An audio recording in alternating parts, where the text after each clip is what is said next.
Lorsque vous travaillez avec Illustrator CS6, il est très important de savoir maîtriser les différentes actions que vous allez réaliser, c'est-à-dire pouvoir simplement annuler ou rétablir l'action précédente, ou encore également revenir à 4, 5 ou même 6 actions précédentes.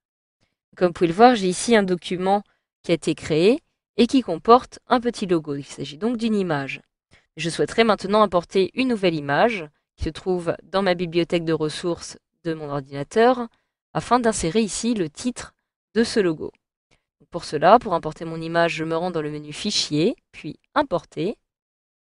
Et dans l'arborescence de mon dossier, je peux retrouver ici le nom de mon logo. Il s'agit Domotique.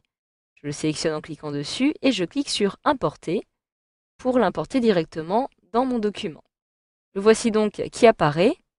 Je vais donc maintenant pouvoir par exemple décider en cliquant dessus de le déplacer, par exemple à cet endroit-ci. Une fois que celui-ci est déplacé, je peux aussi, si je le souhaite, décider maintenant de l'agrandir, donc en le redimensionnant tout simplement en cliquant sur la petite double flèche qui apparaît ici et en maintenant la touche Shift de mon clavier enfoncé afin de conserver les proportions. J'appuie sur Shift, je clique sur la double flèche et je peux décider de réaliser une mise à l'échelle de façon à agrandir le titre qui apparaît ici, le titre Omotique. Donc une fois que cela est fait, je vais devoir maintenant décider d'incorporer mon image à mon document. En effet, comme vous pouvez le voir ici, j'ai une croix qui apparaît sur mon image et qui m'indique que mon image n'a pas encore été incorporée.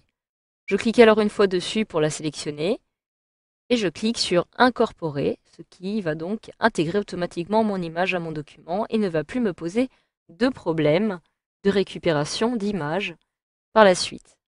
Donc voilà, jusqu'à l'ouverture de ce document-ci, j'ai en fait réalisé différentes actions. J'ai dans un premier temps importé une image, je l'ai déplacée, redimensionnée, puis incorporée. Je peux, si je le souhaite, maintenant décider d'annuler l'action précédente, qui m'a donc permis d'incorporer cette image. Et pour cela, je vais me rendre tout simplement dans le menu Édition qui se trouve tout en haut. Je peux ici cliquer sur Annuler, incorporer l'image. Et automatiquement, je retrouve ici la croix qui apparaît sur cette dernière. Si je souhaite maintenant annuler une fois de plus l'action précédente, je me rends à nouveau dans Édition.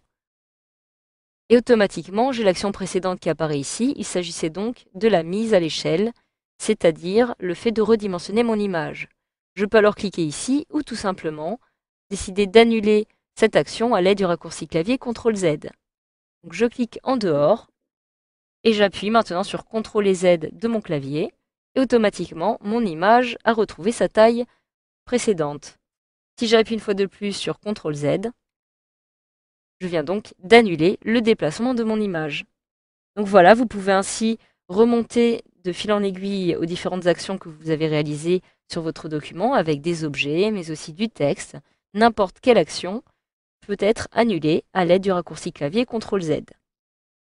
Si j'appuie à nouveau sur CTRL-Z, je viens d'annuler l'importation de mon image. Pour rétablir l'action précédente, il me suffit de me rendre dans le menu Édition, de cliquer sur Rétablir importer, ou alors d'utiliser le raccourci clavier majuscule CTRL-Z.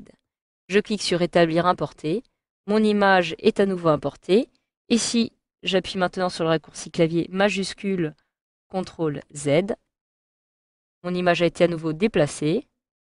J'appuie une fois de plus sur ce raccourci clavier, mon image est à nouveau redimensionnée, et si j'appuie une fois de plus sur ce raccourci clavier, mon image est désormais incorporée à mon document. Je viens donc de retourner au maximum des actions que j'ai réalisées.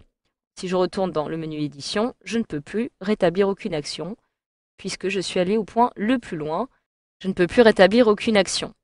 Si maintenant je me rends dans le menu Fichier, si jamais il vous est déjà arrivé de réaliser une sauvegarde de votre document, vous pouvez à tout moment décider de restaurer la version précédente de votre document en cliquant ici, ce qui aura pour effet de rétablir la dernière version enregistrée par votre logiciel.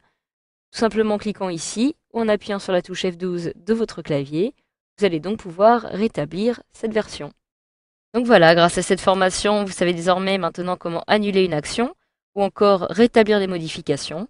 ce qui sera très utile si vous souhaitez par exemple corriger des erreurs durant votre travail.